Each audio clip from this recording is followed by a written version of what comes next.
Okay. Next up today, we have Ariel. Ariel, you're working on chapter 2, and that means you get to do your MCS whenever you're ready. Smiles. Awesome. This will be fun. I've been up since 3 a.m. Okay. This is going to be really rough, everyone. So once upon a time, there's a dragon rider named Rhema and her dragon named Benny. They are bounty hunters, and they have been given a bounty that is at this festival called Courtchella. And the only way for them to go is to go under disguise because they're there to kill a bardic boy band named Morry Gone because they're using a diadem called the Diadem of Ancient Darkness. Oh shit. Darkness. Oh, guys. Wait. Oh, anyways, it spells daddy, and that's the funny part. Called the daddy. So they're going to kill the band, retrieve the diadem, so then they can get a nice bounty because they are super broke. But since they don't want anyone to know that they're there to kill the talent, they are going disguised as the security personnel. As they start their job, they run into Rhema's old flame and old rival, Rosanna. She wants nothing to do with Rosanna, but it turns out Rosanna knows her way around the cave system in order to get to Morry Gone. So despite the issue they had a few months ago where Rosanna they had a conflict problem. So Rhema ends up accepting Rosanna's help, and they go into the cave. They have to go into a backstage entrance. They get caved into the backstage entrance, and they have to go through all these different booby traps, shadowy booby traps that are set up by the Morry Gone band and their enchanted diadem. Once they make it through, they're able to have their battle with Morry Gone. They're able to defeat them. They're able to get their bounty. Rosanna and Rhema, also through the booby trap stuff, were able to make up after their conflict that they had, and they live happily ever after-ish. That's all I got, guys. That's good. A little bit over 2 minutes, but for 3 a.m., we used to pull all-nighters at MIT, and the people would be like, ugh. So you did great.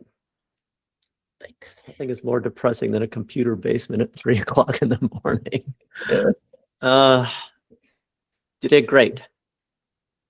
Okay. I think the story is complete. We'll respect Ariel's de-energization. So let's just go to comments. Who wants to go first? I think it is your turn, Justin. So go ahead, please. Yeah. Well, for starters, I mean, with your MCS, the only thing is that, like, I know that obviously you put a lot of weight on the beginning of this because that's what you've like really, crunched out so far. I'm curious as to full book wise, like how much else has to happen in between what's already happened and then like the final confrontation kind of thing like that. Like what else, what other like conflicts are going to be in the way that are going to, make the story long enough for, a novella. The one thing that I thought about, and I remember thinking this during the first chapter, but I didn't, like, it kind of really slapped me in the face with this one, was why Rosanna is so intrinsic to getting through the cave systems. Because if it is, I know there has to be a reason for Rosanna to be needed, but if the cave systems are really, really that, like, intricate, then I feel like a bunch of people get lost all the time, or like a security guard should have some sort of map or some sort of way, to know how to get around, just as staff, at least. So that was something that I was thinking about as going through, was Rosanna's like reasoning need to be there. The other thing, the humor is really landing. It always does, but it's very consistent. I liked in this chapter, last time we talked about Benny and Rhema being maybe a little bit too much at their throats. And there was like one moment in this that I noted about Benny talking about being able to use some of his money for like blueberry butter. And like Rhema not immediately shutting that down or calling that stupid, like very specifically being like, yeah, sure. You know, I think that stuff, like I noticed that there was more of like an accepting playfulness between friends rather than just like, you know, Rhema having a bad time the entire time and you know, shutting him down. So this is the introduction to our theoretically antagonists of the book. And I felt like maybe they came in a little too quickly, like, and were gone. The smoke in the cavern, the whole scene was a little confusing to me as to what exactly was happening. It felt like at some points they were mentioning that like maybe this was part of their mind control thing. And then with how many people like darted right away, it kind of felt like that was part of their mind control thing. But I didn't think that maybe it was because like obviously not everyone was affected. So I wasn't sure exactly what, if that was just for show or if that was specifically like, you know, part of their effect and why people just kind of took off in the middle of the show that they were watching to, you know, go to the other show. So I just felt that like, I mean, it was about a 2,800 words chapter for this one. So like going on our 3,000 words, if you were to use that extra 200 for anything, I think maybe just adding a little bit more, but like give each of the boys even like an extra moment kind of thing like that. So we're introduced to the antagonists a little bit more in this this chapter, would have been like my preference with it. And oh yeah, you mentioned that the caverns are too small at some points for Benny to fit through. Obviously that hasn't like taken effect yet, but if that is something that it feels like a Chekhov's gun to me, that line. So if that is going to be mentioned, I only would say that like I hope that it comes back at some point, that they're get into some situation where Benny can't join them because it's like too small for him to get through. Otherwise, like mentioning that line makes me feel that there's going to be a moment in the future that that is mentioned particularly for. Other than that, I mean, yeah, it's typically funny of you, Ariel. It's really great. I love these pieces. They feel like fantasy James Bond to me in a way, just like sillier, and that's consistent through everything you've written. So great work. Good. Thank you, Justin. Kim or Cece? I'll go. Sure. Oh, go ahead. Sorry. Yeah, I mean, this chapter, I can't tell you enough how much I'm loving the music festival setting. Like I love going to like music festivals and stuff and everything. I'm like, yep, that happens, that happens, that happens, that happens. Like, it's great. I also love the Taylor Swift parody. Was so freaking good. Like, it was wonderful. I honestly, I didn't have much to critique because I love this chapter so much. There's just so much funny. My only thing is this chapter moves, and I don't know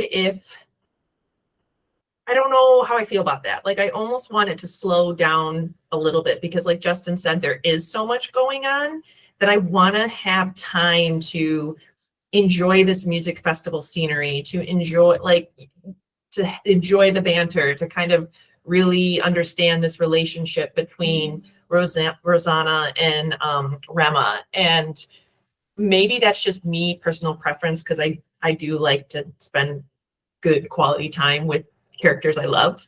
But I'm almost wondering if maybe this chapter could be put into two, just to kind of let things breathe and give that reader time to spend time with these characters and to immerse themselves in the setting.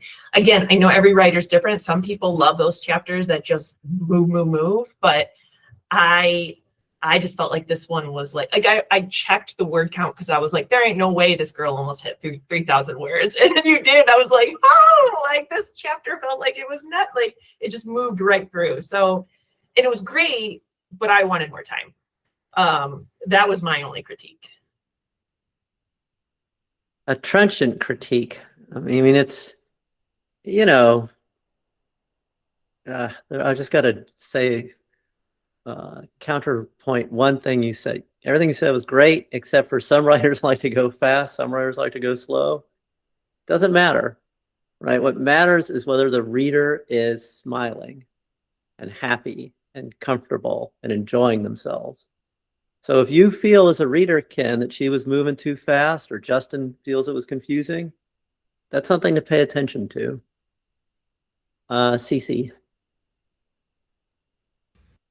I really enjoy, again, your banter and your humor. I think your ability to take like real world, like relevancy right now and then like weave it in, it just makes me giggle as a household that like, I don't know, my husband is always singing K-pop's Demon Hunters, that movie. I am throwing him under the bus a little right there, but so I don't know. It's just really funny to get those things and hear and see it throughout the chapter. I think you had a comment about their romance. I do think you're hitting the tension and attraction for the romance, and it's just like the right amount in chapter 2. Like, I know they had, if I recall correctly, they've already had a physical relationship. So like it's already somewhat set up for readers. And this just feels like the right percentage this early on into the story. And she is kind of like smitten with her, which I think is cute and endearing. My biggest feedback is very similar to Justin's. The explosion, it took me a second to realize, like, I was like, oh, is this them? Like, I didn't know, like, I think I just needed more orientation in terms of the events. Like, a guy was doing a concert, but then they interrupted said concert, and I just needed like, and I think Kim brought up a good point of like, maybe it does need to be slowed down a little, just so, because I didn't feel very grounded into the scene and in the action. I did feel as though the characters are grounding and like their decision making is grounding. But the movement of the chapter itself and like how things were going down, I needed more clarity. Yeah. But I think there's the potential is there to be a fantastic like moment. So Yeah, I mean, it's such a wonderful telling of this great story. And then the unfortunate, and you're not done yet, right? So all you got to do is slow things down, provide some more orientation. I thought it was hilarious, but I kept getting lost. So I kept having to go back and reread things. And most readers will not do that, right? Unless they're really dedicated to you personally, or just won't do it, right? You're like, I've had enough of this. I enjoyed it, but I'm going to put it down and move on to something that I don't have to rack my brain over, right? And look at the task you're saying. You're telling the reader, hey, enjoy yourselves, have fun. This is lighthearted. You're going to have a great time, but you really got to pay attention. Those things are not a fair ask. Okay. The only thing I'm going to add to what everyone said is that I would personally, and I think you would too, like to see a little bit more, I want to say, social commentary and editorializing. So I think the theme is there. You mentioned misogyny a lot, but there's opportunities for you to put that in here. You talk a little bit about Rosanna's armor. That's an opportunity to add more, you know, social commentary, right? I think it's a message, and it's one that's going to resonate with your audience, in addition to being necessary in the world. And then every time something happens, I just need some explanation. So I'm just going to put out a couple things. I couldn't, you know, what is on Rhema and Benny's mind at the beginning of this chapter, right? They've got this mission to kill people. I got that part, but I didn't get how they felt about it or why they're doing it, right? And then I didn't get the nature of the debt with Rosanna, right? just a little bit more context on that. Thank you for Kim telling me that Tammy Quick was Taylor Swift. I don't, obviously I should have gotten that, but you know, You got to get it by the song lyrics. You didn't pick up. You don't listen. yeah, to I it don't all listen the to time. Taylor Swift, but you know, just a little bit more, right? Tammy Quick is the most famous singer in the galaxy. That I would have locked in on. And then you mentioned diadem of ancient darkness and devoted yearning. Great, but we need a little bit more explanation. All of these things, just a little bit more explanation is going to seal the deal for us. So that is my recommendation. Ariel, thoughts? Justin, you have a comment before Ariel's thoughts? Here, I just wanted to mention this real quick to go off of Adam too, because I put this note down and I totally forgot about it. But like the note that you have about describing the guy that's up there singing right now, I think it wrote down the "I hate women because I can't fucking talk to them" energy is hilarious. And like something you've been on par, like if not like, you know, birdies consistently for this so far is like nailing the types of people and acts that are at these things.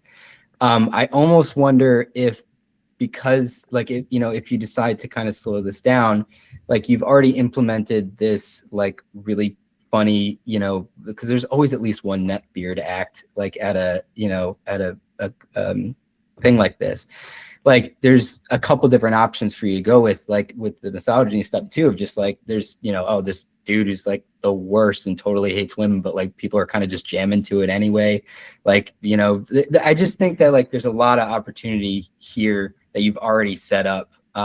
So like I'm more than happy to like sit in the moment for a second, because it's just like you've done such a really good job of like sitting in the moment, you know. I love it. Good. Well said, Justin. People will, it's not so much they're giving you the benefit of the doubt, is they are allowing you to tell your story because you've got cred with them. You've given them this funny, so they're willing to, you know, be patient, right? They have the patience to enjoy the expansion on the funny you've given them, which is very funny. Okay, Ariel. Yeah, no, this was super helpful, listening and hearing just like slow it down. That's something I need to do in my life with everything. So that's really helpful to hear about this chapter, and really nice too, because I've been feeling like I'm gonna finish, well, I guess I'm starting to elongate some other chapters too. And I have been splitting other chapters, so I think it makes sense that this one actually also needs to be split, because it seems to be what I'm doing with this draft. And yeah, I just love the idea of sitting a little bit more and like more orientation. The daddy is super new, so it makes sense that there was just not enough context for that. And yeah, it sounds like just more space to give more context. And I'm just glad y'all are enjoying it, so I can do that.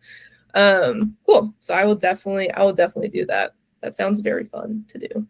Very good. Triple rainbow, but 3 fireworks. Good job, Ariel. Any last thoughts for today? Good job, everybody. And we will return on February 18th. Barty delivers the tools, guidance, and support you need to produce compelling novels. Our well-researched and thoroughly tested approach includes our minimum complete story, a 90-second exercise that keeps your writing on track while fueling creativity. Barty Publishability Index, a 23-dimension checklist that offers attainable goals and provides actionable feedback.